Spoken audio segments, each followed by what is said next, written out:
And join us in saying the pledge.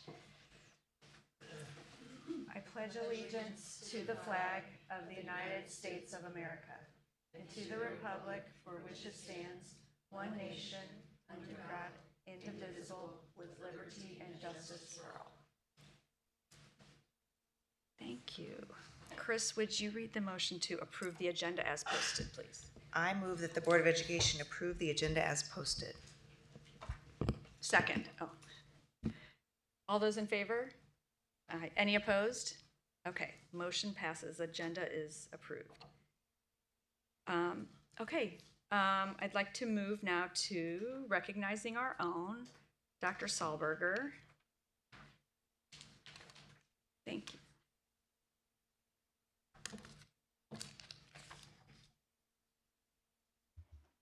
Good evening. Tonight we are proud to recognize a group of Clayton High School seniors who have committed to pursuing careers in education. Through their involvement in our Educators Rising Club, led by CHS teacher Dr. Lauren Compton, these students have demonstrated a strong passion for teaching and a deep commitment to their future of learning. Seniors have participated in various shadowing opportunities in our elementary schools in their respective areas. They also met monthly for mini education lessons and participated in an HR Q&A session. On May 6, 2025, these students participated in National Educator Signing Day, a celebration held across the country to honor students who have chosen to pursue a career in education. Supported by the School District of Clayton faculty, these students were recognized for their decision to become future educators, a choice that reflects both vision and a strong sense of purpose. Please join us in honoring the following students. I'm going to announce the names and then I'll have you guys come up and take pictures so that we can recognize you tonight. So first we have Sam Brown. Sam is pursuing a degree in secondary education at St. Louis Community College. Then we have Iran Bell pursuing a degree in secondary music education at Missouri State University. We have Riley Zimmerman pursuing a degree in elementary education at Vanderbilt University. We have Lauren Young pursuing a degree in K-12 physical education at Illinois College, and Maddie Nettles pursuing a degree in K-12 physical education also at Illinois College. Please join me in a round of applause for our students.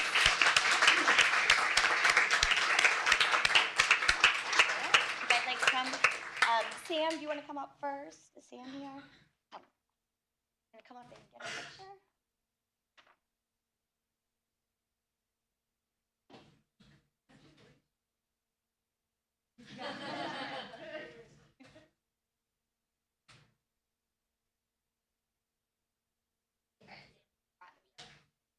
All right, Iran Bell.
We're incredibly proud of their decision to pursue this noble profession, and we are confident they will inspire, guide, and empower generations of students to come. Congratulations to our future educators.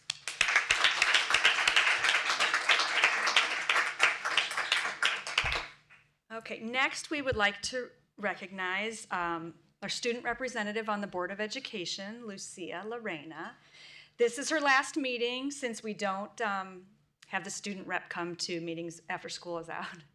So, Lucia, we are going to miss you so much. We have all appreciated your preparedness, your enthusiasm, and the many ways in which you shared the student perspective with us through your organized presentations and also your thoughtful contributions to all of our discussions, always with a smile. You embody exactly what we had in mind when we created this position 6 years ago: to bring to the board a student who has the ability to represent the diverse voices of our entire student body. Being the student rep takes a lot of time, yet you've never complained. We're always well informed and well prepared, which we all appreciate. Congratulations on graduation. Best of luck at WashU, and since you'll be close, we hope to see you around. Congratulations. So we're going to take a picture. And we have some gifts for Lucia, too. I think you should bring your grandma for the picture. We're definitely need a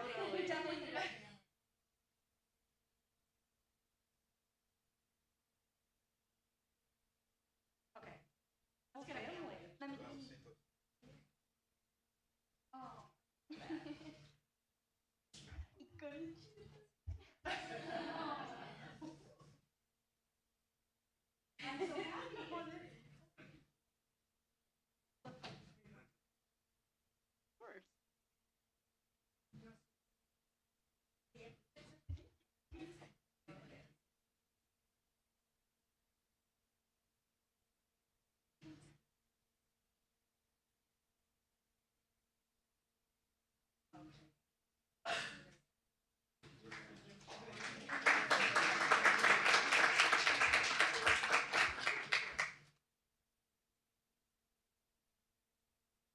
Thank you, Lucia.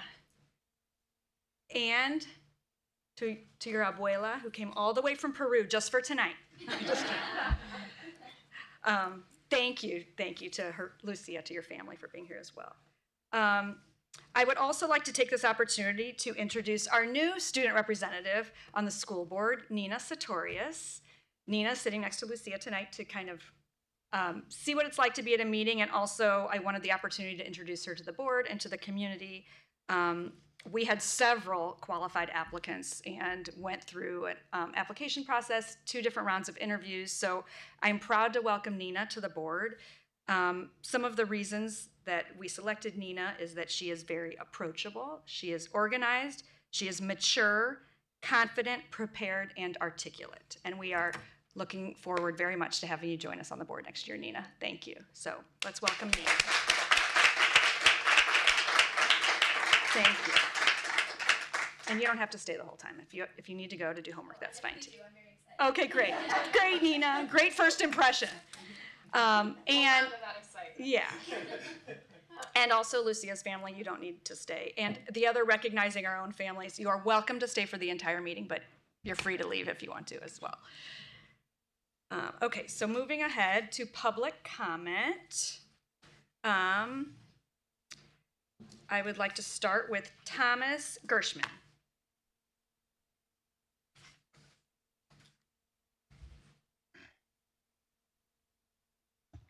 Good evening. Thank you all for your time. I'm here my name is Thomas Gershman. I have 2 kids at Glenridge Elementary School. I'm here to address the incident that occurred this week of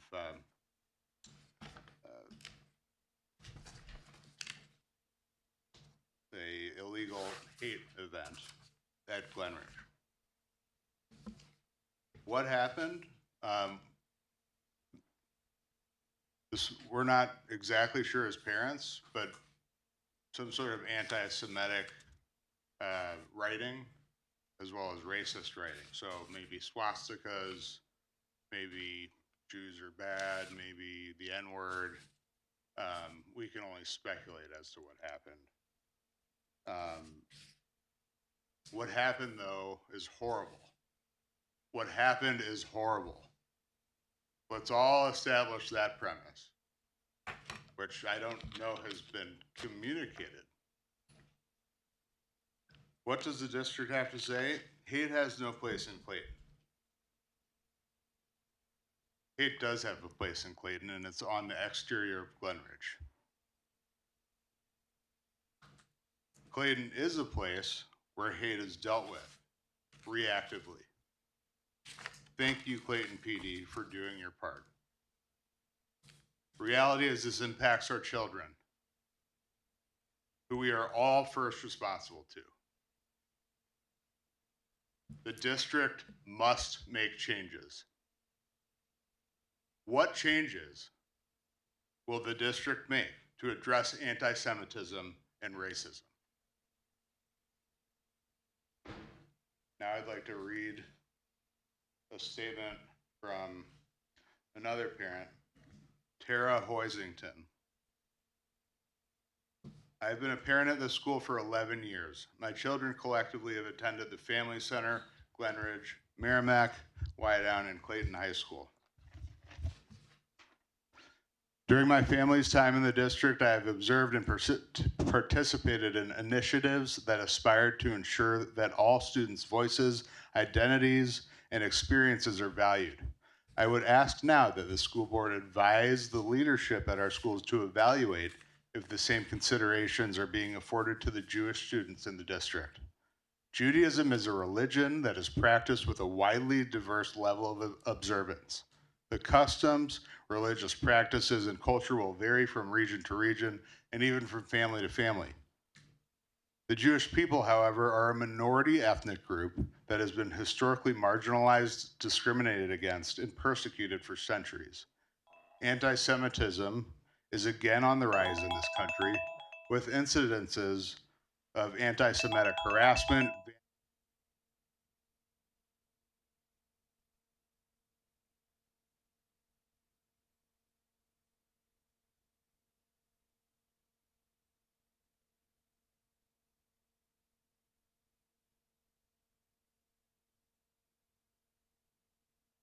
one of our schools. While this incident was shocking, it can hardly be surprising to anyone who has been paying attention to the rise in such hate speech.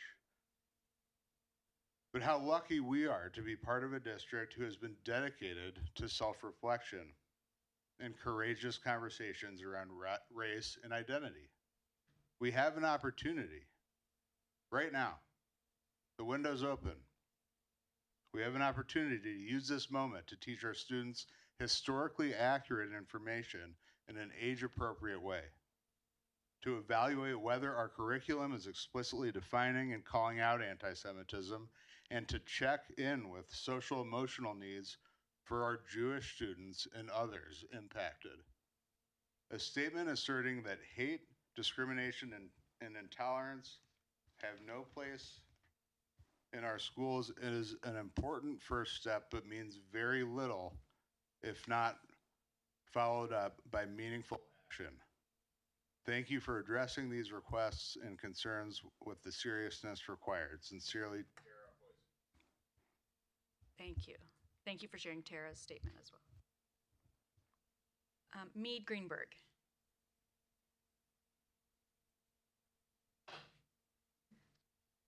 Hi, good evening. Is this on? Can you hear me? Okay. I just wanted to take a minute to publicly thank the district and especially the nurses at the Family Center. They were so instrumental in making sure that my son's school experience went on seamlessly after he broke his leg. He's 3, so he can't operate crutches. And I emailed them over spring break that this had happened, and within one day they had written back that they had gotten a little toddler-sized wheelchair for the Family Center and that there was room in the budget for that. And I just wanted to say thank you so much to Jody Tomchek and Heather Chrisman and to the district for having the funds to do that, and I feel very grateful that they were in the position to be able to do that so that my son could continue to go to school I have friends that have had little toddlers break their legs and they've had to keep them home from preschool or go to school with them. And just the nurses and the teachers at the Family Center were great. So I just wanted to say thank you. Thank you. Okay, and Maria Riafrio.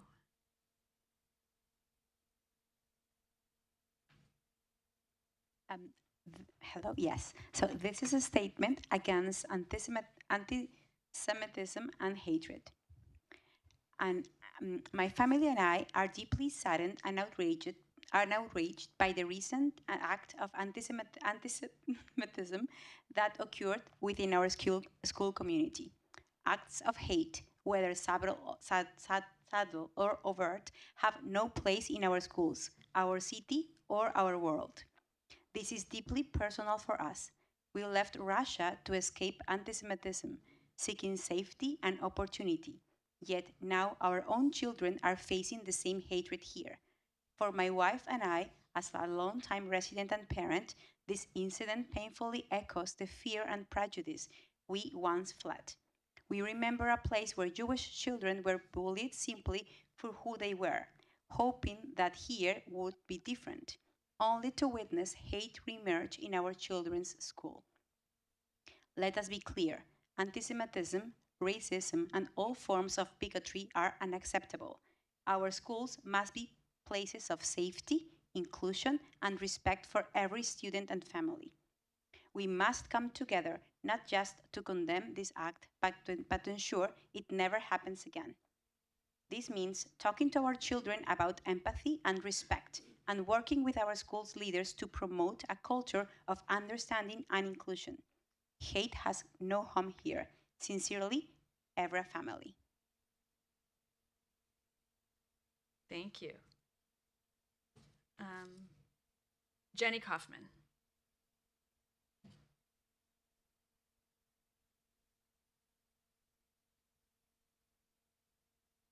Hi, good evening. Can you hear me? Okay. Yes. My name is Jenny Kaufman. I am the mom, a Jewish mom of two Jewish girls, a first grader and a sixth grader in Clayton. They are grandkids and great-grandkids of Holocaust survivors and rabbis on one side, Holocaust survivors on one side and rabbis on the other. At the beginning of ninth grade in another city, I was sitting with a Jewish friend of mine in a classroom of kids of diverse backgrounds.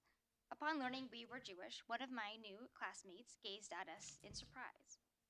"My grandmother told me Jews have horns," she said in a matter-of-fact way, shocked that we did not, indeed, have horns.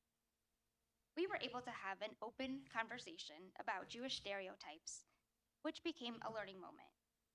We were fortunate that my school was enrolled in a groundbreaking curriculum called Facing History and Ourselves, which examines pivotal moments in history, such as the Holocaust, the South African apartheid, the Civil Rights Movement, to help students understand that history is not inevitable. Bystanders can make the choice to become upstanders, and choices make history. Fast forward to 2 weeks ago. I learned of a hate speech incident at a public elementary school in a nearby state. A Jewish first grader discovered the words, "F the Jews," written out on the inside of the walls of the Gaga pit on their playground. It's ironic because Gaga is thought to be imported from Israel. The first grader tried to report the hate speech to 3 different teachers and only ended up getting himself in trouble for saying the F word. Some days later, a 4th grader reported to a teacher who told the principal, who had the facilities manager remove the hate speech. No further action was taken. The police were not called, parents were not notified. No education was provided to students or staff regarding the incident, how to process it, or check in with their safety. This was obviously a complete and total failure to support and educate, the literal equivalent of sweeping it under the rug. As distressing as this story was, I comforted myself with the thought that if a similar incident were to happen within my home district, in Clayton, the response would look completely different. Following police involvement, the letter from our superintendent, our students would immediately receive an age-appropriate explanation of what happened, of why anti-Jewish and anti-Black symbols and speech are never okay, and what to do if they hear or see something in the future. I spoke with my 6-year-old and my 12-year-old. But these conversations should not only happen in the home. Our kids deserve to feel mutually respected and safe in their schools and communities. They are counting on us to respond with real, tangible education and about anti-Semitism, Jewish history, and inclusion of Jewish students. Anything less, and we risk history repeating itself. Thank you so much for listening. Thank you. Dylan Gelfand.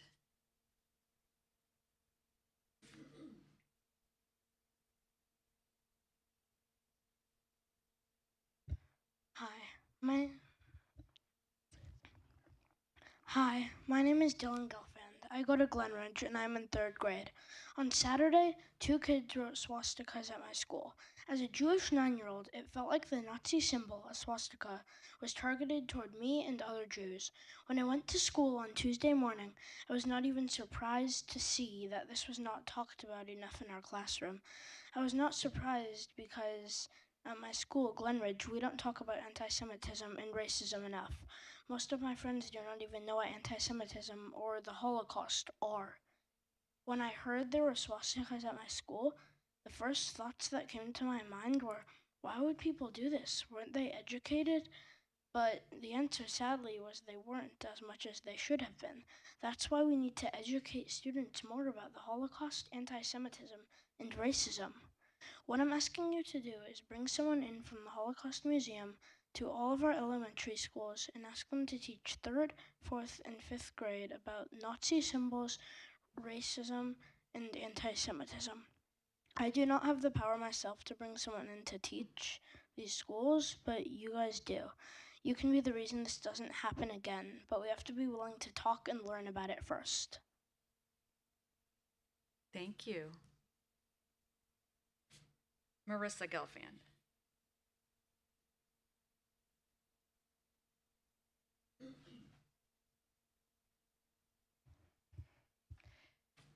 Hi, I'm Marissa Gelfand. I'm a Clayton parent and a Jewish woman with a Black brother and a genderqueer sibling. When I was a teenager, there was a KKK presence in my town, culminating in a confrontation between the KKK and Jesse Jackson on the steps of the town hall on Martin Luther King Day. My high school was steps away.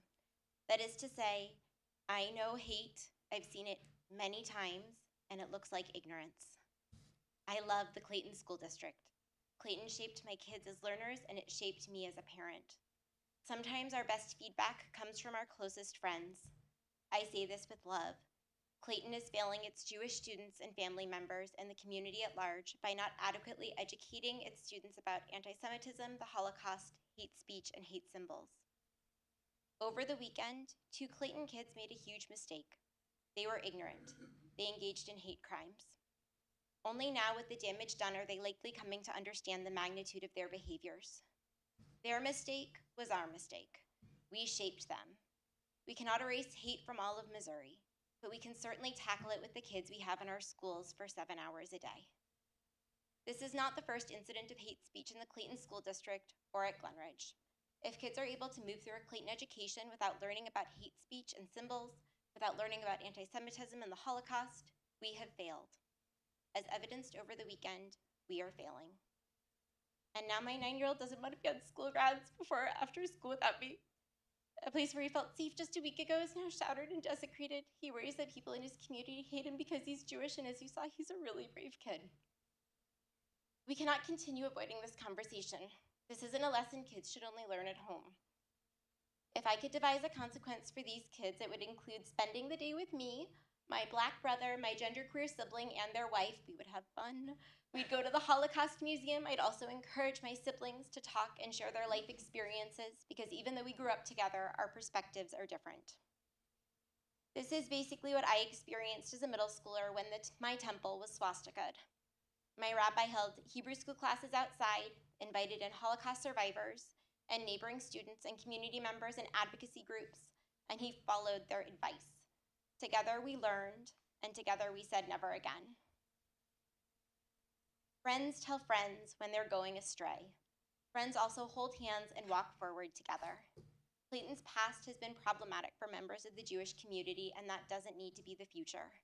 I believe that we can be partners and that Clayton has to act with tangible, real steps.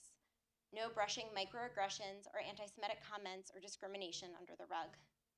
Through complicity, the district is unfortunately allowing ignorance and hate to fester. I hope the horrible events of last weekend serve as a wake-up call to the administration and marks the beginning of a new era in Clayton, and that we take the necessary steps to ensure a welcoming and inclusive environment for Jewish people. Thank you.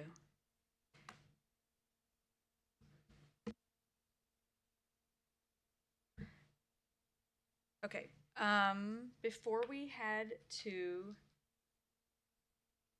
the superintendent update, I just wanted to say a few words about the incident at Glenridge, which it seems that everyone is aware of.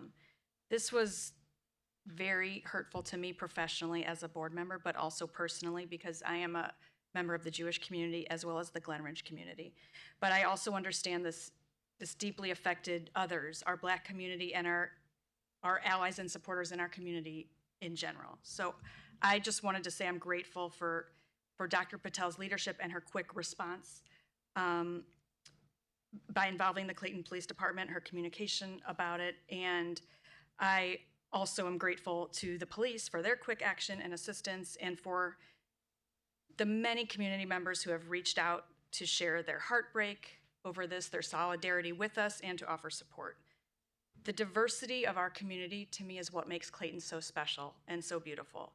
And the way we support one another is also what makes Clayton so special and so beautiful. So I do want everyone to know that, and also know that immediately following the revelation of this incident, the district leadership did immediately begin working on plans to offer both education and support to our students and families, which you'll hear more about from Dr. Patel.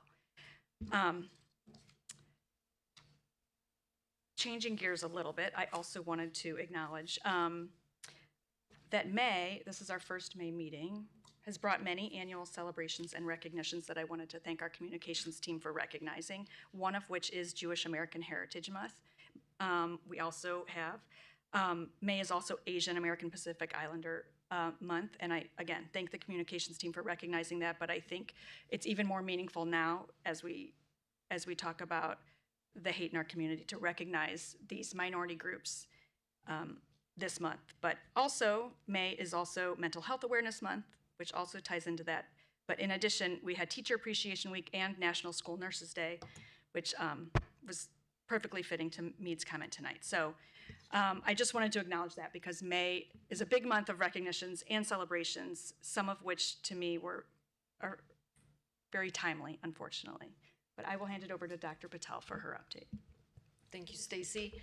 Good evening, everyone, and thank you for taking the time to give us some feedback and your perspectives through public comments. We always appreciate that and value your perspective, so thank you for that. Before I get into my superintendent update, I do want to echo what Stacy said in terms of we understand the gravity. There's an alarm going off, so is that just me? Okay.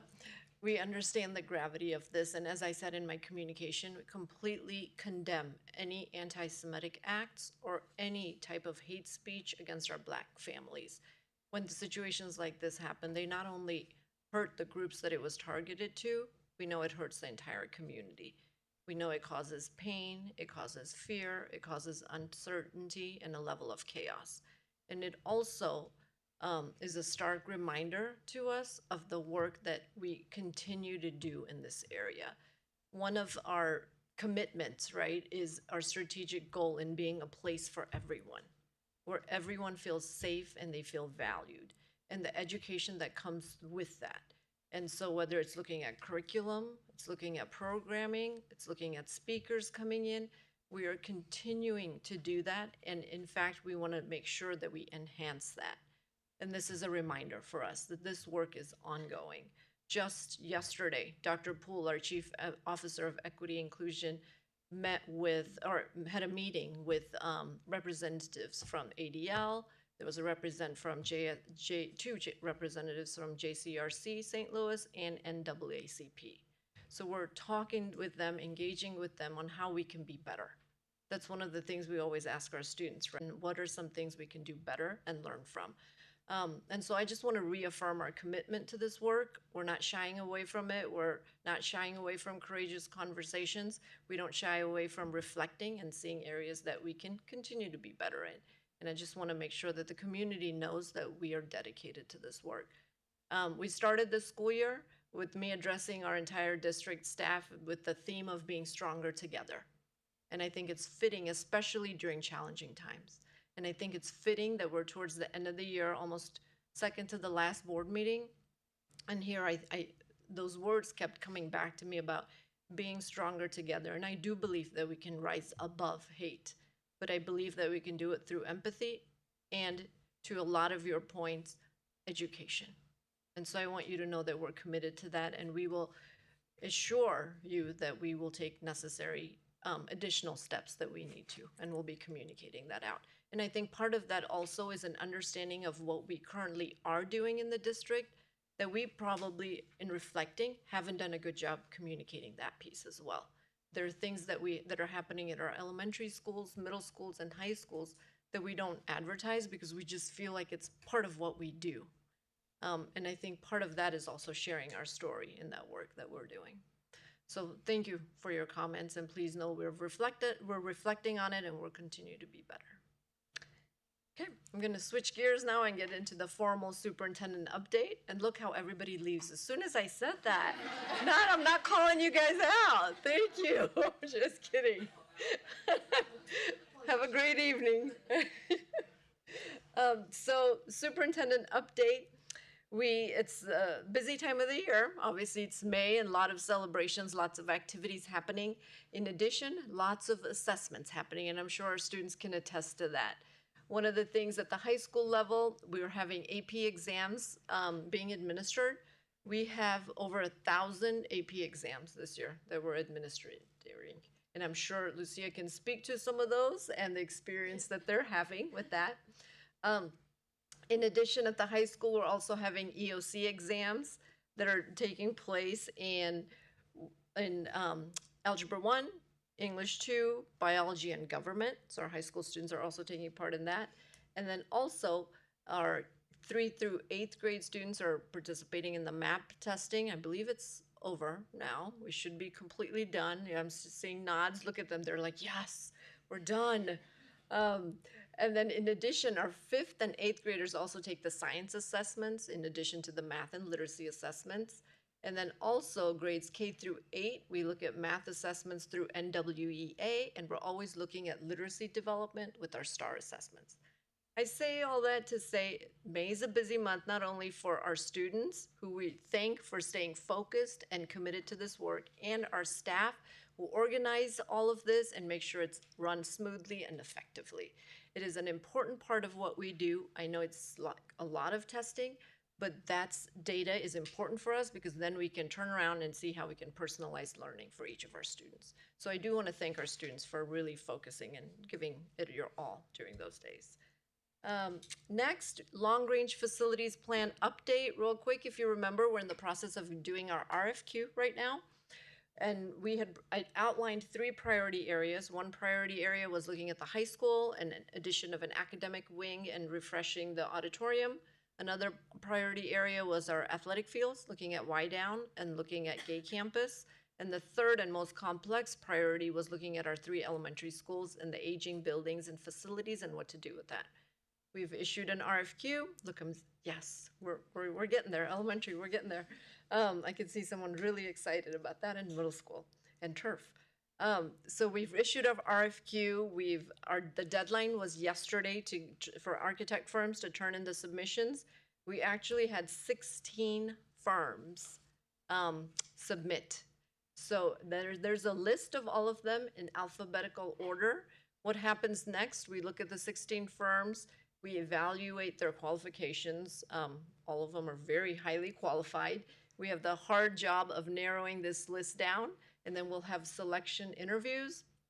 The interviews are like district administration, board members, community members, and parents, and it's a panel interview, and then we will bring our final recommendations to the June 4th board meeting for the board to accept our recommendation. So that's an update, exciting work happening in that area.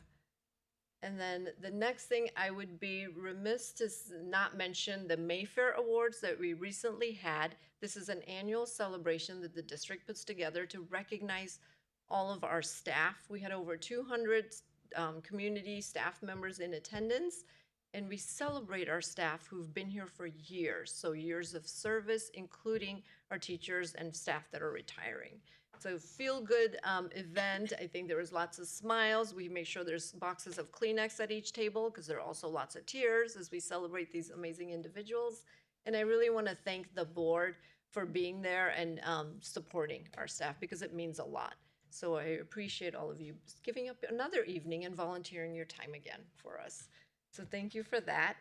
And then presentations, we have 2 tonight. Our first one is our K-8 counseling program. Dr. Poole, Jason Thompson, who's our Wydown Middle School counselor and counseling coordinator, and Jenny Todd, our amazing Glenridge counselor, is going to be at the table to give you an overview of K-8 counseling and also really give you set the stage for the 2-year program study that they're about to embark on and that journey. So that'll be the goal for that presentation. And then we have Mr. Brazil, who is going to give us the first draft of our budget, and he will be back in June for formal adoption of that budget. And with that, it is my honor one last time to hand off the platform to you, Lucia, to give the student update. And I just have to say, from my perspective, Lucia, I am so proud of you. You are one of the most amazing human beings that I have met, and I hope that you stay in touch with us. So thank you. Thank you very, very much. No, it's been an incredible year, and I'm so honored to be able to be sitting at this table right now. I would like to start off with some shout outs. Earlier this month, CHS celebrated the remarkable achievements of its students at the annual awards ceremony. The event was a resounding success, drawing the largest and most enthusiastic crowd in recent memory. It was an inspiring event dedicated to honoring students for their exceptional accomplishments in the classroom, on the athletic fields, on stage, and through their service to the community. While this is just a snapshot of the evening, it was a truly fantastic night, and we want to say congrats again to all of the recipients. Jonah, a 5th grade student at Captain Elementary School, recently qualified to compete in the 2025 International Academic Competitions Middle and Elementary School National Championships for the National Geography B. Later this month, he will travel to Orlando, Florida to represent the school, and we wish him the best of luck. In April, Tiffany Marquardt, the dedicated art teacher at Captain Elementary School, was honored at the Post-Dispatch Teacher of the Month. Her achievement was celebrated with a photo in the newspaper and a thoughtful gift in recognition of her efforts to engage and inspire students through the arts. Congratulations, Ms. Marquardt. Additionally, I would like to bring back a report on the meetings that I had with the elementary schools this quarter. And first off, I would like to say that I have loved every single one of these meetings. I have laughed so much with each and every one of these kids and had a great time talking about the schools. It is incredibly clear that they love their teachers, their communities, and that they have a lot of school spirit. Having said this, though, I would love to share some of the common threads through the elementary schools that I heard during our discussions. One of the first ones that I would like to address is playground layout. There was lots of voices for adding a turf field to Merrimack and to Captain, not only for the use of playground activities, but also learning activities, and of course, to prevent some injuries that I've heard that the blacktop actually has a lot when during recess. Also, we had some conversations about Merrimack's back corner in the playground, how it could maybe be utilized for some more in-depth recess fun activities. They feel that it's a little more underused and only a couple of kids go there, so maybe they're adding some green spaces, the turf field, and there was just a lot of advocacy for that corner. So there's the blacktop, and then the playground, and then there's a little wood chip corner that has a couple of like jungle gym things that you can use, but that was one of the main areas that we had speaking loudly for Merrimack. We also had some great discussions at the 3 elementary schools for advocacy in computer and typing lessons, especially with the use of Chromebooks and how much it's being utilized more and more and presented through the elementary schools, students felt that they could greatly benefit from having some typing classes and being able to learn exactly where your fingers go and how they can type quicker and just feel how this is going to be better for like their homework and the use of their technology, especially as technology is becoming much more used throughout the years. We also had, my last point is to a couple of improvements in the classroom, maybe bigger desks, some areas more designated for being able to put backpacks and materials.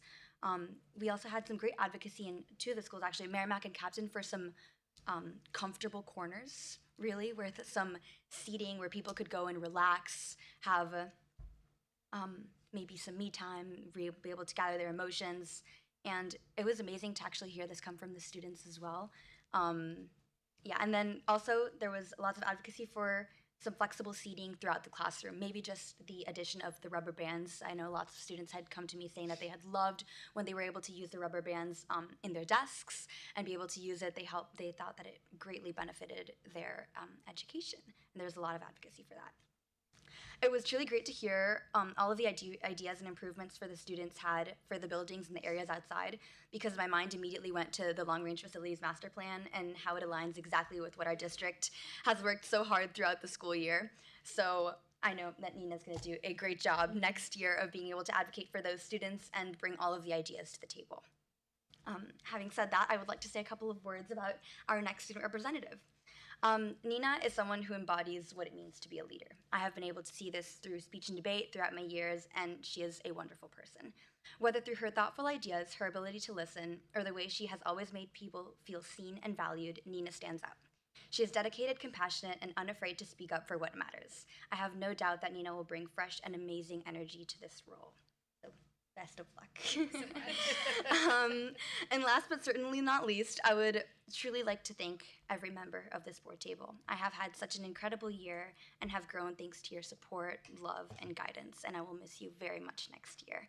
I am very thankful to have had the opportunity to be a student representative this year and to have been able to attend all of these amazing meetings. So thank you. Thank you, Lucia. And I know you have AP tests, so if you have to leave early tonight. Oh, I wouldn't miss my last meeting. I know. Just wanted to make the offer. Yeah, just wanted to make the offer. Thank you. Okay, thank you. I'll turn it over now to Dr. Poole for the counseling program update.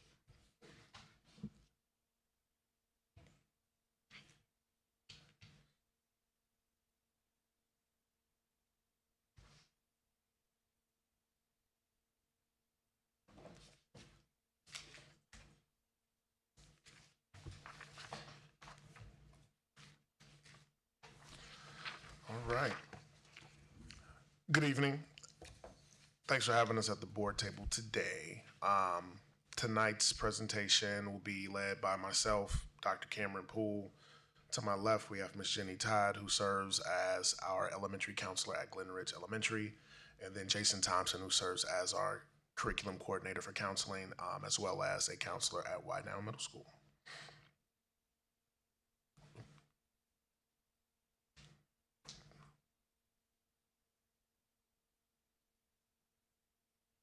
There we go. So tonight's presentation is twofold. Our goal tonight is to give you a snapshot of what counseling looks like K through 8. Earlier this fall, we came with our high school team, and they gave you a deep dive into the college and career process 9 through 12.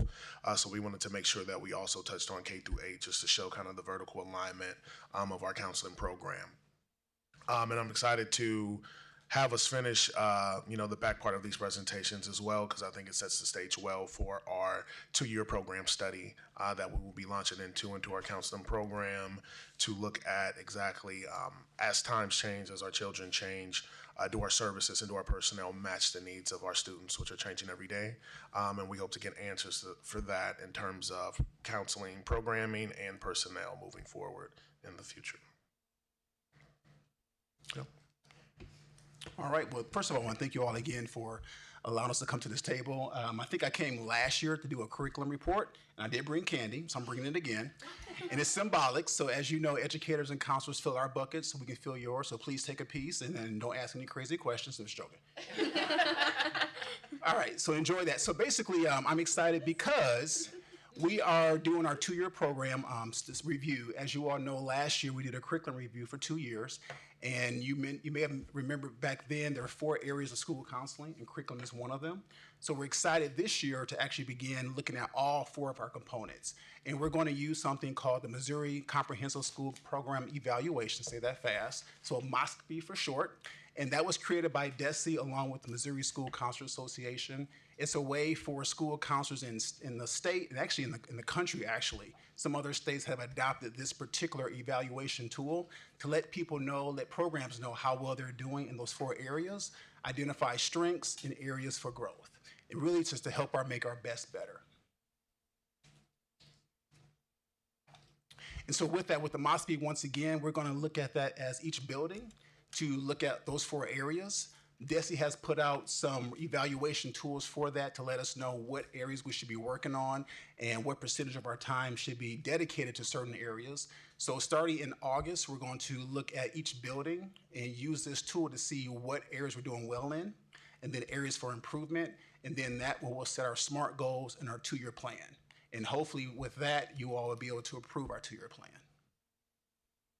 So we think about 4 areas. Again, we learned about some of this last year, so I'll kind of do a quick review. So our first area is school counseling curriculum, and this is where we're teaching lessons, co-facilitating classes, having guest speakers come in to teach about really the things that we kind of mentioned earlier today before we came up here, things like social emotional development, academic development, and career development. So those are done in the lessons. And with that, we took an average from K through 8th grade on what percentage of our time we're working on these areas. And from K through 8 this year, it's about a 20% of our time is working on school counseling curriculum.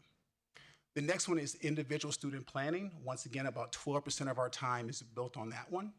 Definitely at the middle school, we spend more time on our ICAPs, the individual career and academic plan. So starting in 8th grade, every student will have a plan created for that person, and that carries on to high school to help them with their career and college goals. Then 2, we look at goal setting. We do a check-in, check-out with students that need it, course advising, scheduling, and transitions. And we'll talk more about transitions later. Responsive services, you can see 35% of our time is with that. That's when we spend most of our time where we're actually sitting in and working face-to-face with students, either through individual counseling, group counseling, crisis counseling, consulting, and things like that. The final one, system support, 19%. This is where we are basically supporting the school, supporting the district, and supporting the community in different systems. So this way we are part of program advising, we do professional development, program management, program evaluation, and also involved in various committees. Well, good evening, everyone. I'm Jenny Todd, and I'm the counselor at Glen Ridge Elementary School, and I'm going to be speaking on behalf of the entire elementary team tonight. And so I want to start off with going over, just giving you all a snapshot of what we do as elementary school counselors. We believe that early intervention is extremely important because we are the first ones that have the impact on our students as they make it through their K through 12 education, and we hope that our impact really contributes to their post-secondary outcomes. So as Jason mentioned, a lot of what we do is providing individual and small group counseling at the elementary school. We use a lot of data-informed decisions to decide which students that we work with because, again, we want to make sure that we are making a significant impact on our students. We deliver classroom lessons on social emotional learning. Those lessons can include empathy, respect, responsibility, diversity, and all of our lessons are listed under our curriculum programming on the Clayton website. And then we also, as Jason said, respond to student needs as they arrive.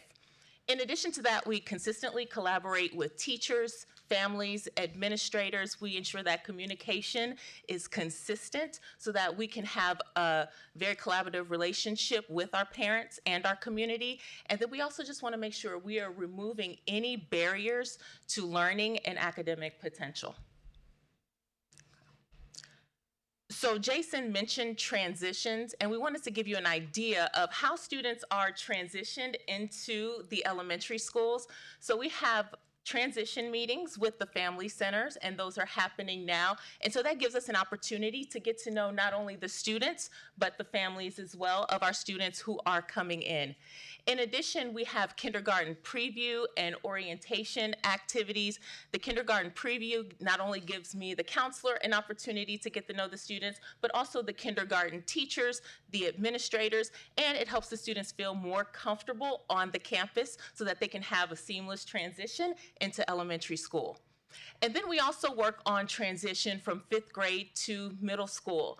We offer counseling lessons, transition lessons. We take our students on middle school visits and give them the opportunity to take a look at Y-Down, to ask any questions that they have about their experiences. And I also work with individual students who may have a little bit of anxiety with that transition. And then we have transition meetings with middle school personnel and just give them a heads up about our student needs. All right, that picture was not Photoshopped. Those people look great. So they look great, to be honest with you. So I have Liz Tucker, who's our current 8th grade counselor, will be 6th grade counselor next year, and then Mark Schneider, who is our 6th grade counselor this year, and I'm the 7th grade counselor. So very similar to elementary, our goal for middle school, support students, teachers, and families. Those basically all of our stakeholders. We play a vital role in the areas of responsive services, individual and group counseling, individual student planning, as well as personal, academic, and career development. And that's done again through our lessons in classrooms, individual sessions, group sessions, and our individual student planning. So like elementary, we have transitions also. Exciting year. I know Liz is our 8th grade counselor working with 5th grade too, so she's doing double work. So she's working with all of the students at the elementary level in 5th grade, getting them ready to make a smooth transition to the high school, working with the teachers and staff and administrators and parents at those schools to learn as much as we can about those 5th graders, again, so they become part of our Y-Down family. We have the counselor administrative visits to elementaries done every year where they make presentations to the students to let them know about the positives and excitement about coming to the middle school and answer all the great questions they have as far as, will I get left behind? Will people know me? Will I know my locker? And things like that. So it's a really exciting time for them to learn. Then also we have a great time just happened in April with our 5th graders come and visit us. And we have 8th grade web leaders, where this stands for Where Everyone Belongs. And they serve as mentors and tour guides for those 5th graders, again, just to welcome them to their school. And then I'm very partial to this, web orientation. Myself and Chris Chisholm are the 2 co-directors for web. And we started this about maybe 6-7 years ago, where we actually have a half a day dedicated just to our rising 6th graders. The whole school is theirs. We have full activities, small group activities. We do tours and answer questions.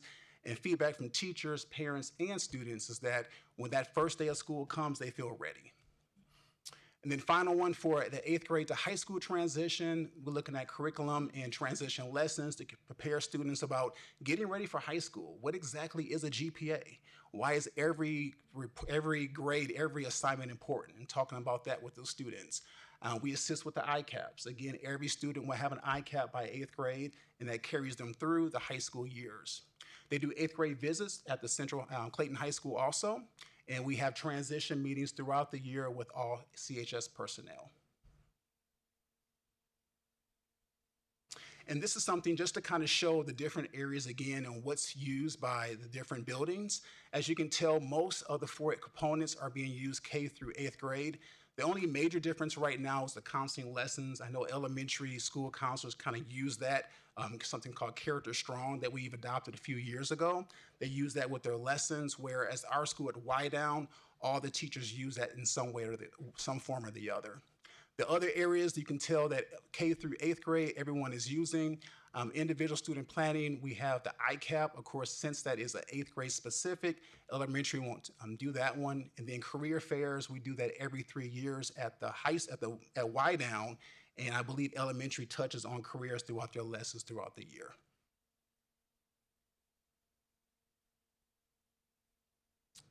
You all have the candies, so there's no questions. Right, it's not just time now. We're opening it up. Okay. I have a question, but I'll just open up the floor to anyone else. Lucia or Nina, do you have any questions for them? You don't have to, no pressure. So you said Oh, turn that on. Yeah, there you go. you said you have pretty positive student feedback from the web program at Wydown. Like, what's the specific feedback you're hearing? What do you think is like working well, especially like within that program? Great question. That's one of my students. Great question, Nina. So, great question.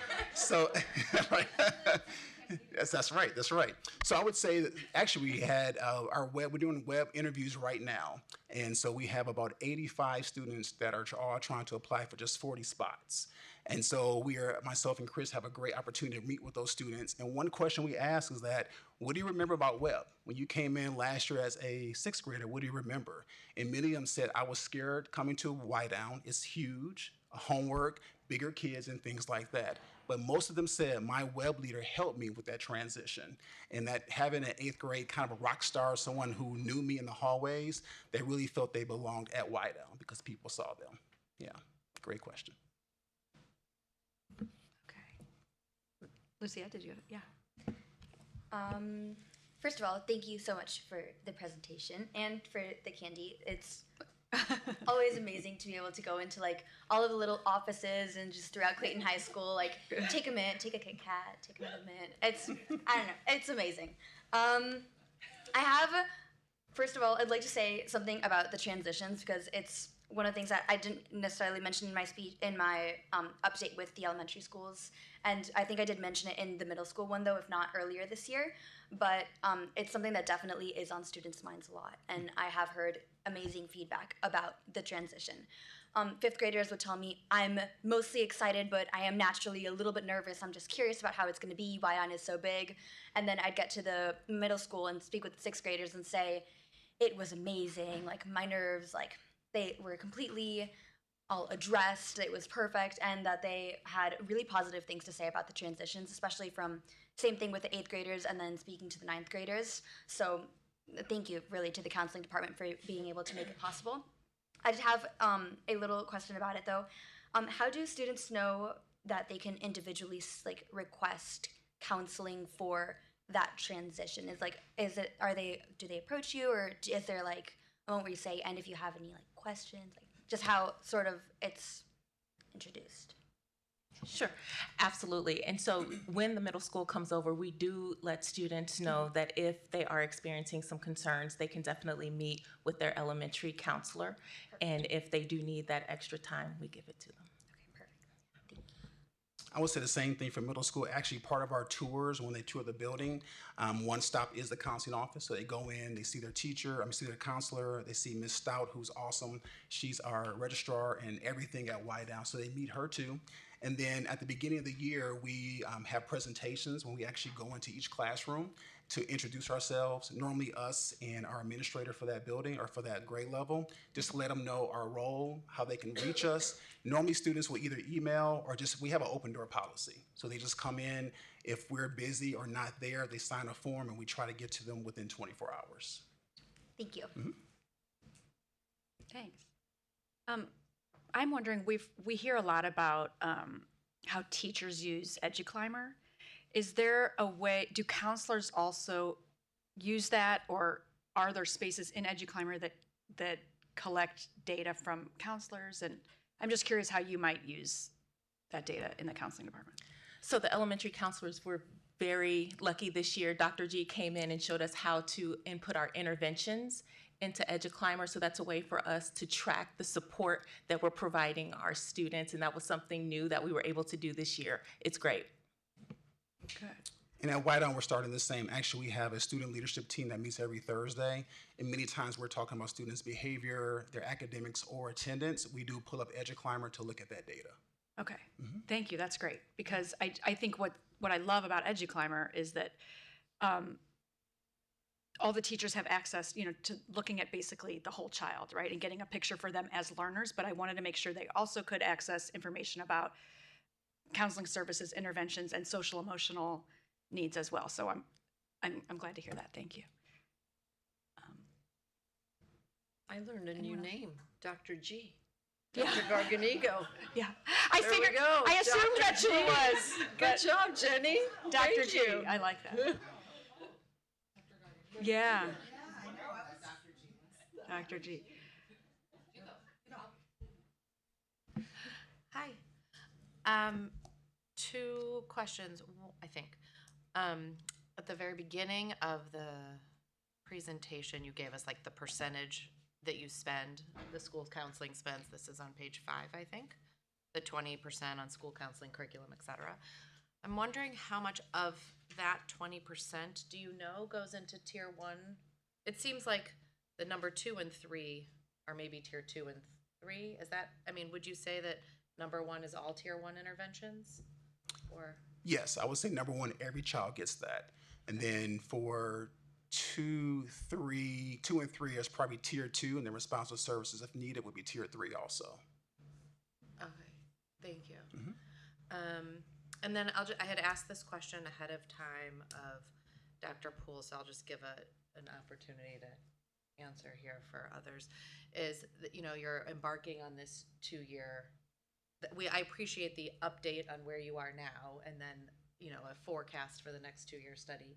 And if you could just tell us a little bit more about what you hope to learn from that study and do with that study. I know you said, and then come to us and share that with us. So what are you hoping to find?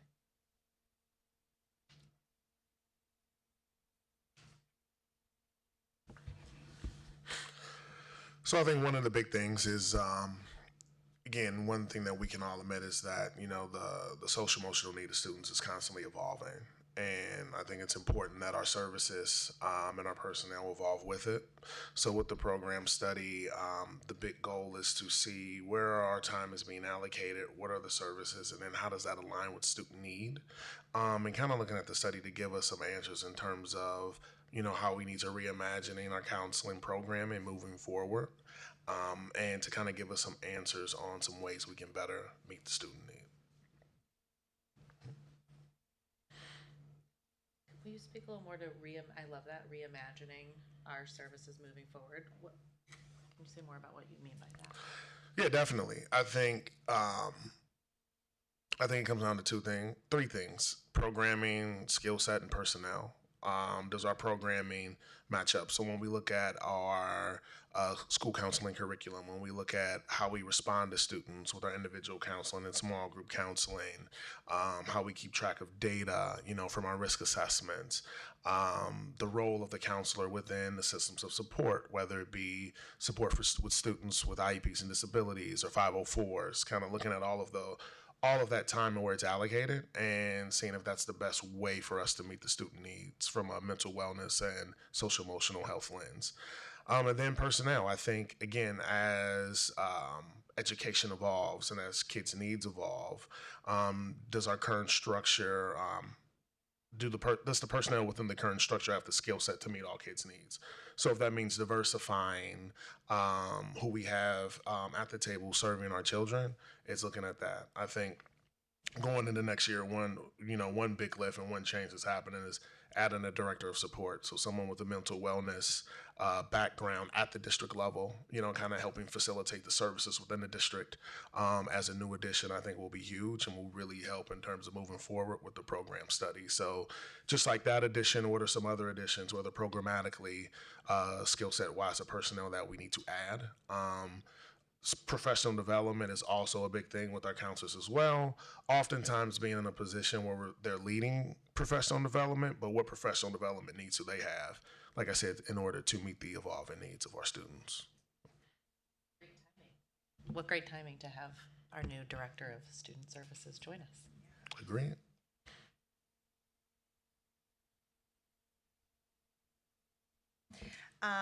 Thank you for. Yeah. I did too, but I'm still going to ask the questions. I appreciate the presentation. Thank you for being here. I've said this before when you guys have, with just the two, and probably when, I'm very proud of our district for doing the work that we do in this area. And I want to just specifically just say how much I appreciate all of you back there and all of you sitting at the table for being so just so enthusiastic about what you do. And I just want to say to you that it is incredibly important and you're doing a fantastic job of making sure that our district continues to hold this as a priority for our students. So I appreciate that. Okay, my questions. The only time that I heard the word 504 mentioned, it wasn't on that list you gave, Jason, that I saw. I only heard it mentioned by Cameron, which I was really glad to hear. Tell me more about which category that goes in. Is it individual? Is it, you know, it's not is it responsive? I mean, just tell me where that belongs and how much time you guys are spending on it and how that has, I'm assuming from what I know, the number of 504s has increased and what that looks like in terms of your time and how you see maybe looking at that differently in the next couple of years. I'll answer the first one. So if you look at the little bottom right, miscellaneous, that 14%, my assumption is like that's kind of on that part, just because with our professional agencies or organizations that we follow, there's a non-school counseling related column. There you go. Yeah. So, but that's kind of part of that 14%.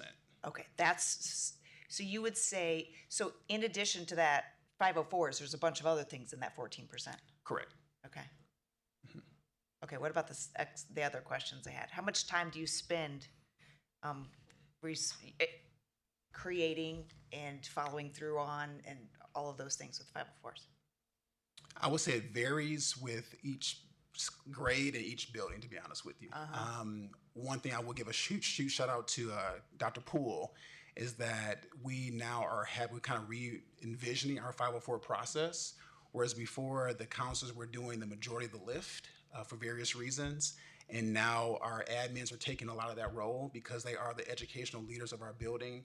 They can make decisions at the table that we really can't make, and it's hard to advocate for a child and then tell a child that they can't have certain accommodations. Correct. And so now I think that we're making a right shift for that. Of course, not perfect, but definitely better.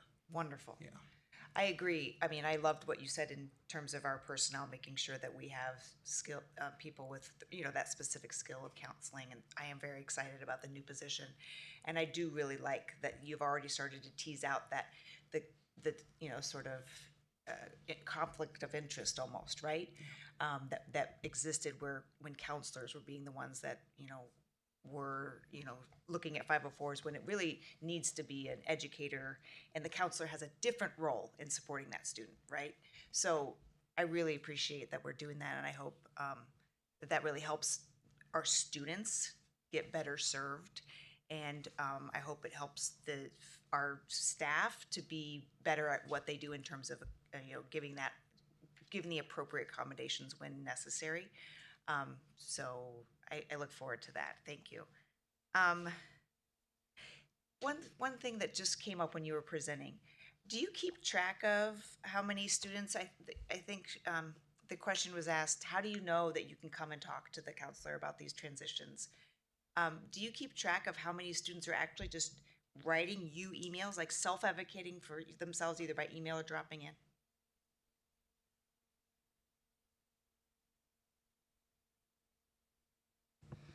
I would say that each counselor has their own method for tracking data. I can say at the elementary level, we do keep track of which students request to see us.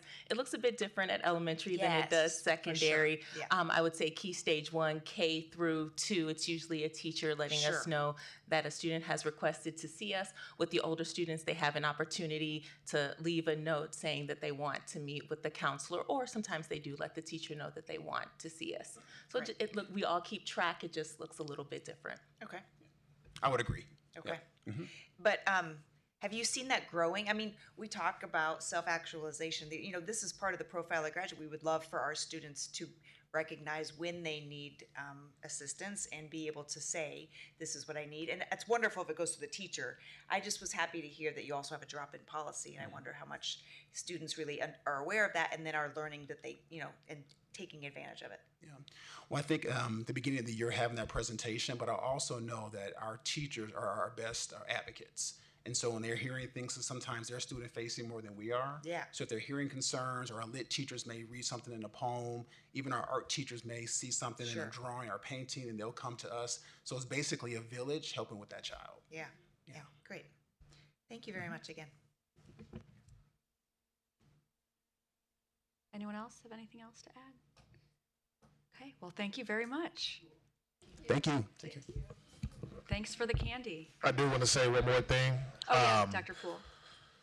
Big chunk of our counseling department, K through 8, is in the building as well. And Yeah, again, they let's do a tremendous job. I think, one of my duties this year and being over counseling and being able to work closely with them, I've learned so much just about our systems, the mental health of our children, and trying to redevelop ways to serve them, in even greater capacity. So I just want to say I commend them for the work that they do, and we're extremely fortunate to have them on our team. Yes, yes, thank you to all of you in the back, too. Thank you.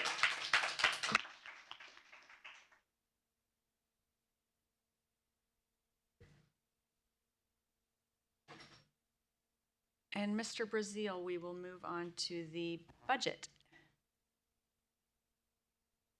Preliminary budget.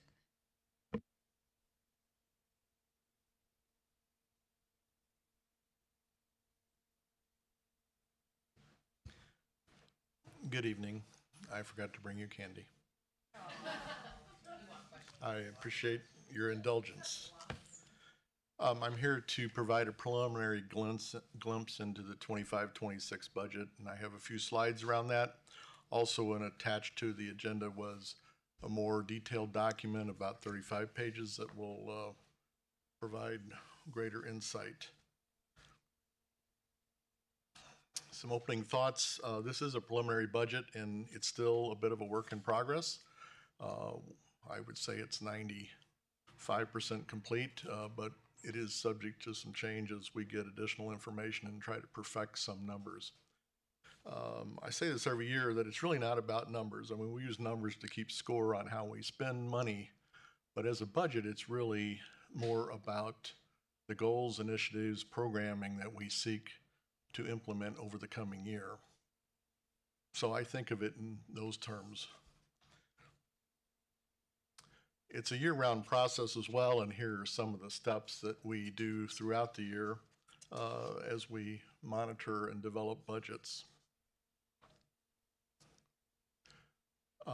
The highlights for this budget, it is balanced. The revenues and expenditures we believe are reasonably estimated. We do expect to see some growth in the property tax revenue over the prior year. We continue to pay down debt. We expect our existing debt to be fully paid in the year 2029. And we believe the budget continues to support the expected levels that this district has for its operations. We like to tie everything to our strategic plan. And so here are some examples of funding for services, systems, and supplies to help that all of our learners feel safe and valued. These are just some examples. Goal 2, these are some of our investments for curriculum and technology to support the growth, educational growth of our learners. In Goal 3, we provide funding to support and enable the well-being of our learners. And these are a few of those examples.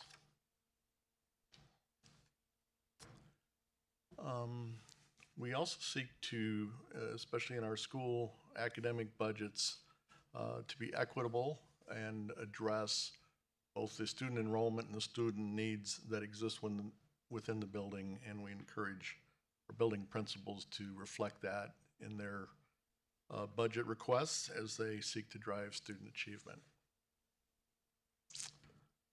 This is a snapshot of our revenues for next year. Our revenue projections are at $79.6 million as in total. That's all 4 funds.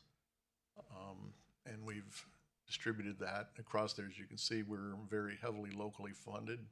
75.8 million out of 79.6 million is locally funded.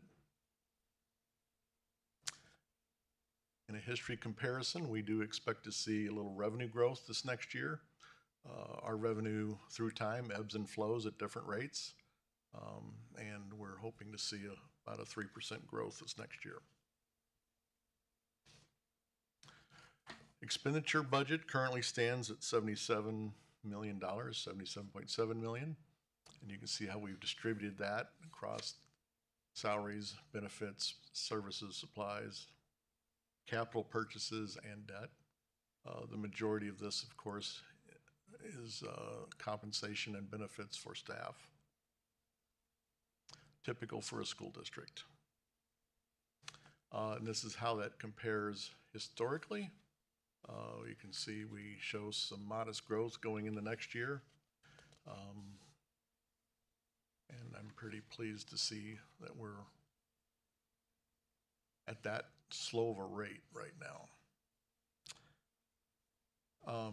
Our fund balances, we're expecting to end, these would be June 30 of 2026. We expect to end above $50 million. Important to know that that's a June 30 number. It may look strong to you. It's quite a bit less in November and quite a bit higher in February. So we take most of our revenue in December and January, and then we spend it through all year long and reach a low point in November. This is how that compares historically. The blue graph is total fund balances, and the orange bars represent operating funds, funds 1 and 2.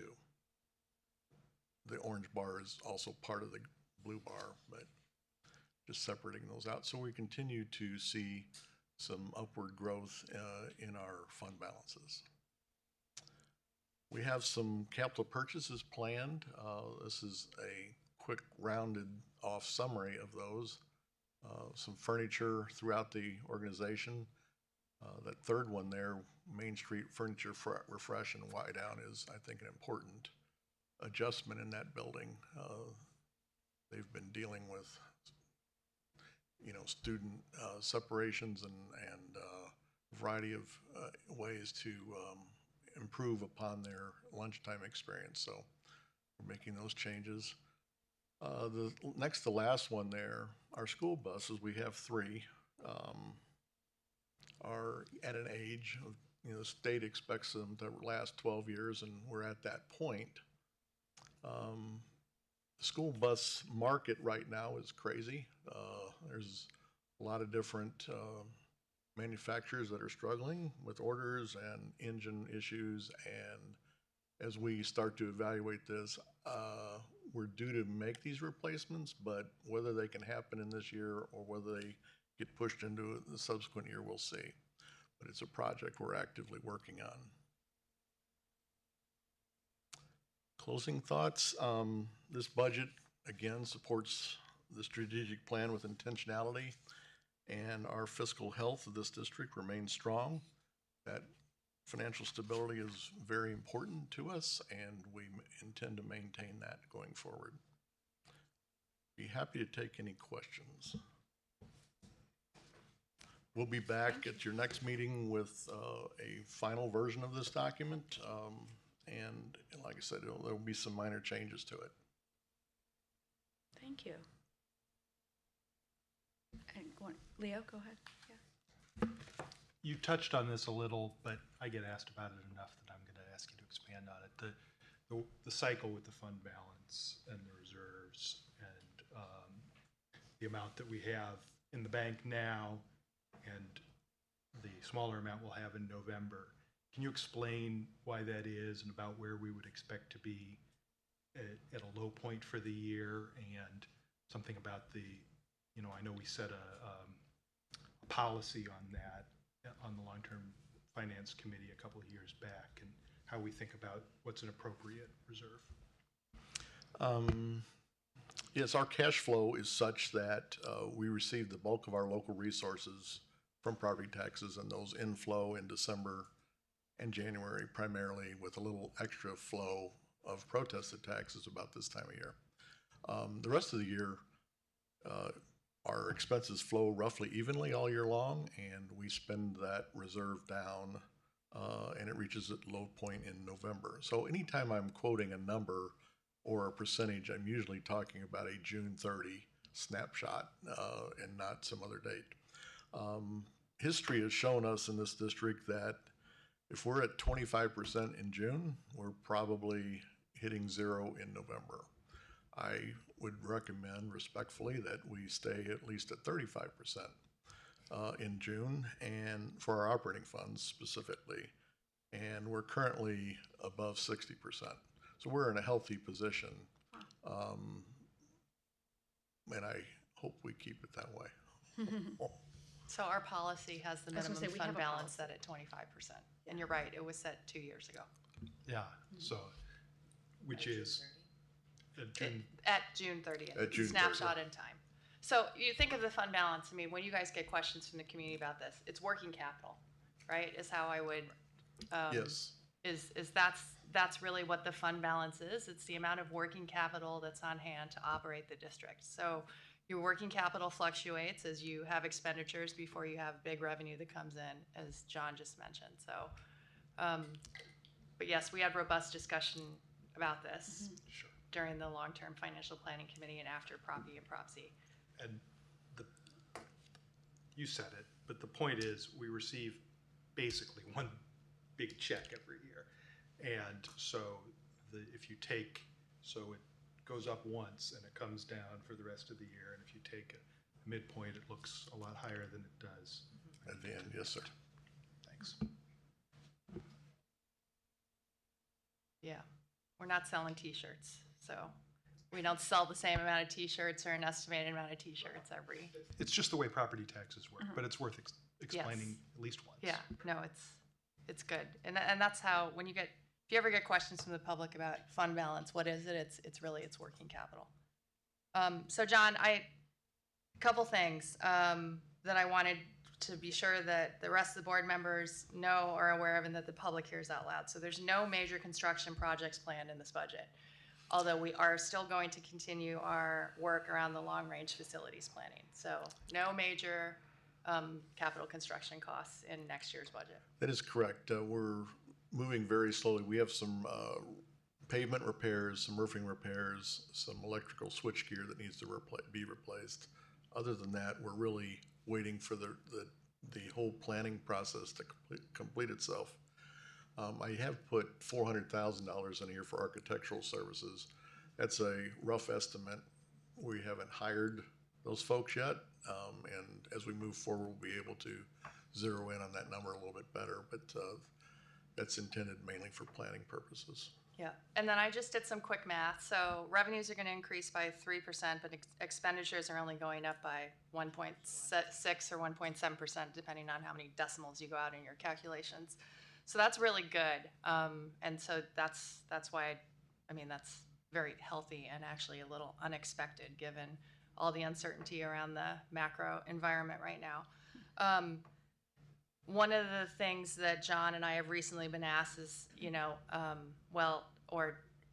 asked and also challenged on is, why does Clayton not have a policy like Ladue has about keeping expenditures under a certain level every year? And Ladue's is at under 2.5%, I think is what they have. So this year, for this budget cycle, our expenditures are only going up 1.7%. We've not, as historically as a district or a board, set a cap on expenditure increases.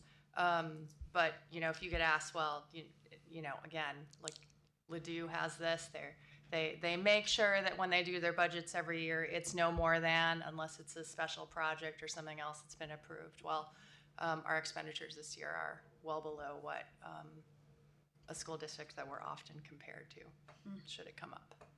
That's good to know. That's good to know.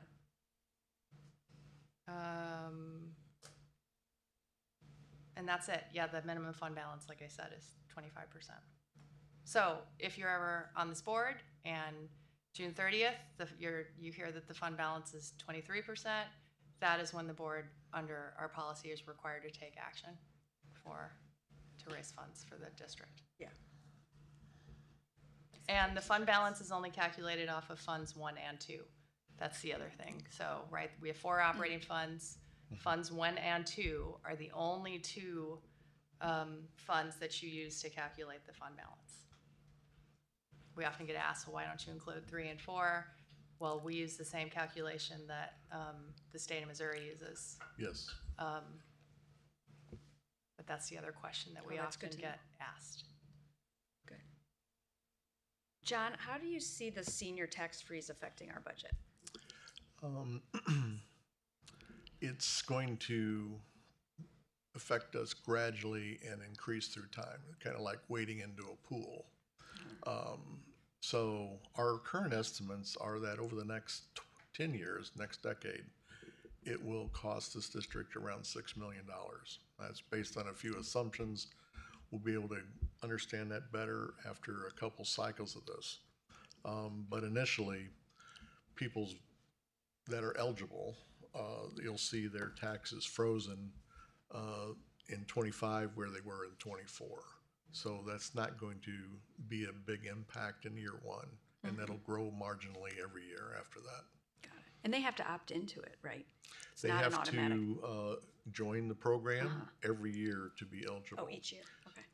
They can lose eligibility by building onto their property or changing ownership and things like that. Will bring that property back on the tax rolls in a different way. Oh, good, okay. So Thank you, okay. I'm expecting we have a significant number of eligible parties in this town. Yeah, that's why I was asking, yes.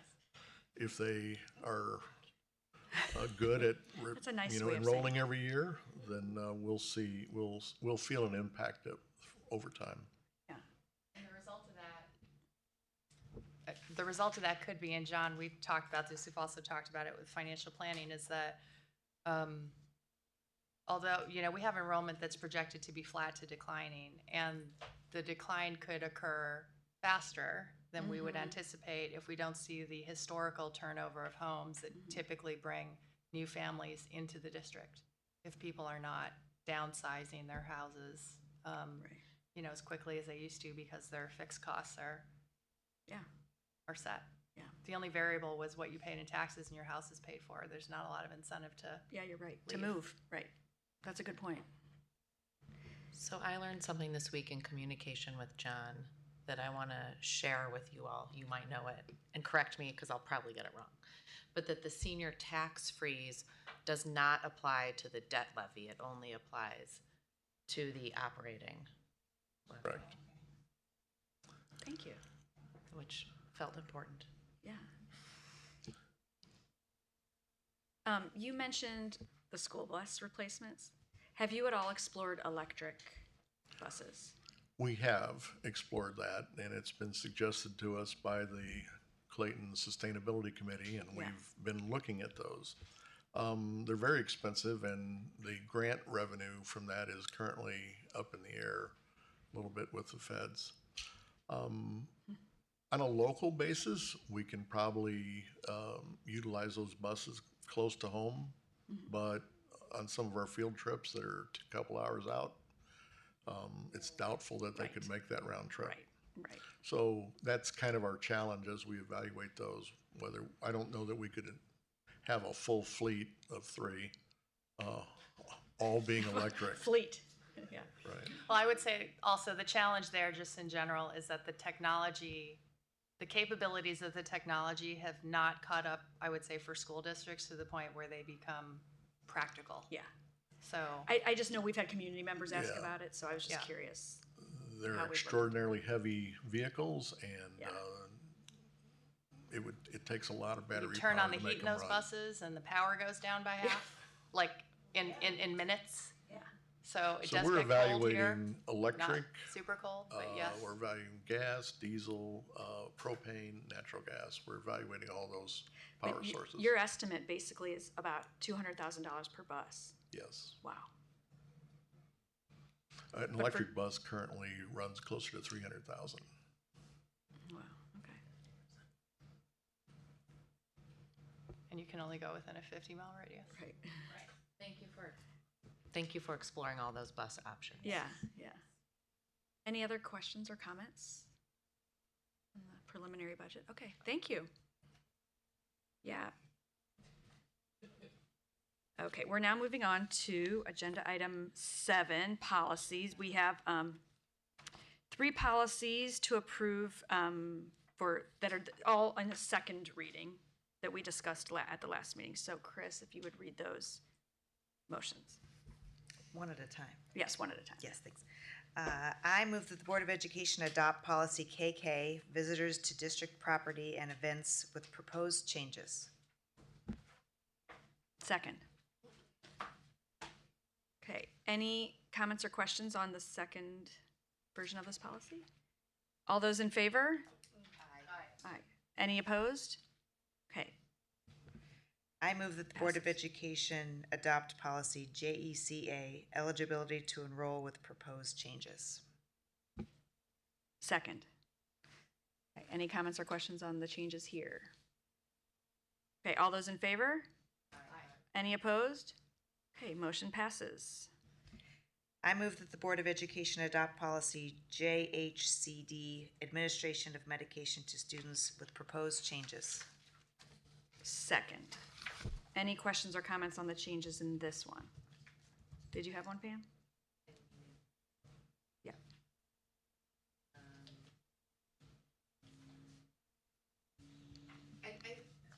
I just want to add, because I emailed with Dr. Poole about this. This was the policy that MSBA had recommended to take out a whole piece about RNs need to like clarify orders, et cetera. And so Dr. Poole learned from MSBA that they took that out because not all school districts actually have RNs on staff. And so they said that should be in a job description, but because we have RNs on staff, it made sense for us to keep that wording in. Thank you for looking into that. That makes sense. Okay. All those in favor? Aye. Any opposed? Okay, motion passes. Now to item number 8. We have some other action items to approve.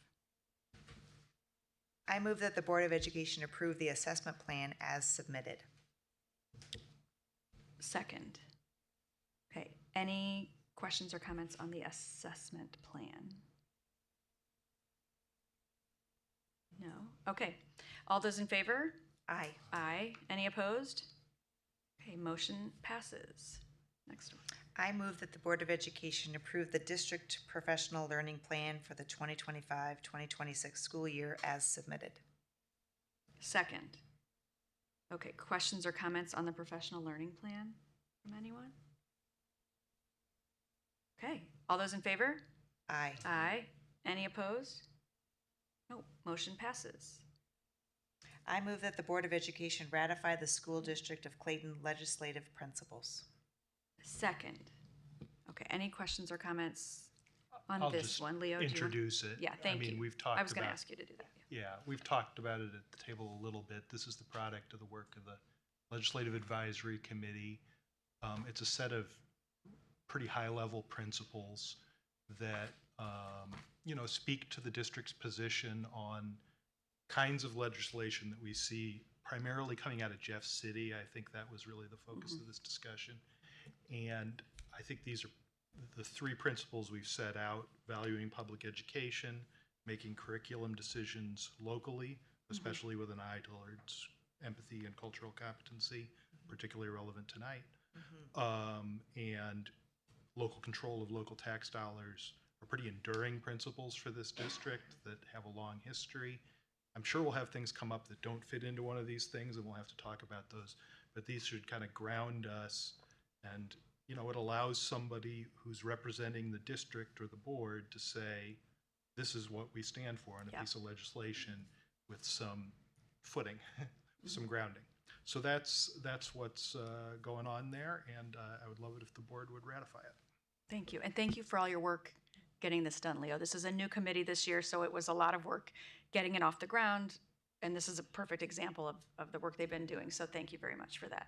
Yeah, and the only other thing I would add is I've been asked some questions about like, what is this legislative stuff that you guys are doing? And I think that I really like that the 3 principles that you focus the work around, because what I've been saying all along, because there's a question behind the question when you get asked that, is that it's not partisan work. This is just like public school principled work that, we are a nonpartisan board. We don't run as partisan members of any particular party. And I think that these principles are a really nice reflection and confirmation of that. So, Yeah, that's I good. agree. Right, I mean, I think this district has a perspective and has historically had a perspective, but it's not a partisan perspective, I would Right, agree. exactly. And will this be on the website somewhere? I Right? believe so. Right, Yeah. okay. Gina's Okay, got good. that working.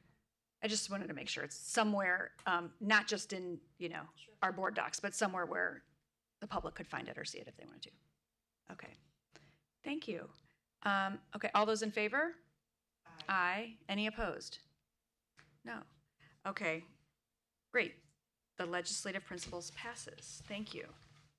And one more. I move that the Board of Education renew the Chartwell's Food Service Management Contract for 2025-2026 year and approve the contract amendment as presented. Second. Any questions or comments on this? I had a quick question. I know in recent years, there haven't been like others that bid on this. Like there's not that many food service companies on there. Did we have other bids on this? Those bids were a year ago, and That was- I okay. think we had 5. So this is just renewing This that is renewing. contract. Okay, So got it. we adopted we're required to bid every 5 years. So Okay. we adopt a 1-year agreement with 4 option years behind it. So this is year 2 of that Okay. 5-year cycle. Okay, thank you for reminding me on that. All those in favor? Aye. Any opposed? No. Okay, thank you. That contract passes. And moving to the consent agenda, if you would read that motion, please. I move that the Board of Education approve consent agenda items 9.1 through 9.4. Second. I have a question about 9.2 on surplus equipment. Yeah, so John, can you tell me, I see that most of these are like technology equipment, computers, iPads, MacBooks. What is the depreciation schedule for those in the district? Is it 5 years, 3 years? These have a 4-year cycle where they're in full use. Okay. Some of them will move into a 5th year of loaner backup kind of inventory. But those that are pretty worn out after 4 years of student use are sold to recycling firms. Okay, and then Luke's here. So Luke, are most of the, or subset or some of the equipment on this list is still in pretty good condition? After 5 years, typically they're ready. Okay, because I see, and the reason I ask is I see it goes to a technology recycling company, and my wondering was, do we first offer these up? Because you probably we're getting pennies on what, and if they're fully depreciated by that point, it's not like we're recovering anything, right? That's, I don't know, snack money. So, do we offer the ones that may be in good, I mean, there's a lot of devices here, but if you've got 6, 7 devices, a dozen devices maybe that are in decent condition, do we offer those up to our social workers for, students that may be able to use them have we ever thought about doing anything like that where we're? We don't currently. There are some, depending on what it is. So like we are required to make sure there's a complete wipe of data and Sure. destruction, which is part of why the recycling entities are part of the process. Mhm. Just because we have to wipe those devices in a usually military grade way. But yeah, but we've not explored re-offering anything that was left in decent. Yeah, I just wonder if that's a good that's suggestion. something that we might consider, the same way that, and maybe it goes through the PTOs, maybe it goes through, I know we have pantries at all the schools, and the social workers are gonna be the ones Right, that they would know. are in the best position for that. Also, the PTOs historically, during the holiday time, adopt families. These could be the types of things where maybe not even for kids in our district, if there's not a need for that, but in other districts, they could use these. I mean, I just know, we just went through a big exercise of inventory and equipment where at the company I work at, and we had probably 2,000 laptops that we actually just gave to a school. So that's what made me think of when I saw this list of, do we because you got to inventory the stuff before it goes out the door anyway. So you know what's good, what's not, and is there a way that we can get a second life out of these and do some good? Most of it in kids' hands over the course. Sure, that's what I figured, but I mean, a few of those might be, former board members' laptops, where hopefully we're not throwing them around after meetings, so can't guarantee that. No, that's but it's a wondering that I had. That was it. So I don't have a question about like consenting to it, but in the future, if that's something that. One thing I would add is there's an organization called PCs for People. They take in stuff. I don't know if they take in all of these types. I would suspect they probably take Apple products. But they refurb them and give them to all kinds of organizations. And so just as a thought. Yeah. That's nice. Thank you. We'll explore that. Yeah. Okay. All those in favor? Aye. Any opposed? Okay. Consent agenda passes. Board communications. Does anybody have anything to share? I don't have any notes that anyone had a meeting. Did you, Pam, have a? I did. The Equity Committee. Oh. It was the final meeting, Equity Committee, it was the final meeting of the year. We reviewed the walkthroughs. There had been 190 total equity walkthroughs in the district, which was 10 more than last year. We reviewed the data by building from year 2 to year 1, looking at the data from those walkthroughs, and gave feedback about that to Dr. Poole. Good, thank you. That's it. Anything else happening around? The Shaw Park former ice rink task force met. Is that the official title? Is that the official title? I think it changes every time. I mean, yeah, it is what it is. We spent, I think it was 4 hours last Friday evaluating different architecture and design firms, which was, it was long, but it was actually very, very cool. No, 4. I think it was 4 hours. Yeah. Still. So pleased to announce that there's 2 firms have been down selected, and there's a call, I think, next week to kind of refine that down to 1. So should be some progress on that site soon. All right, that's exciting. I had a meeting with a group that's sort of broken off from the center board to talk about I guess they call it a scholarship that's available for students or for children who want a fee reduction for youth athletics. And we're talking about making that more accessible and publicizing it and getting the word out that it exists, that it applies to anyone who's attending the schools, not only resident children, or attending the schools and on free and reduced lunch.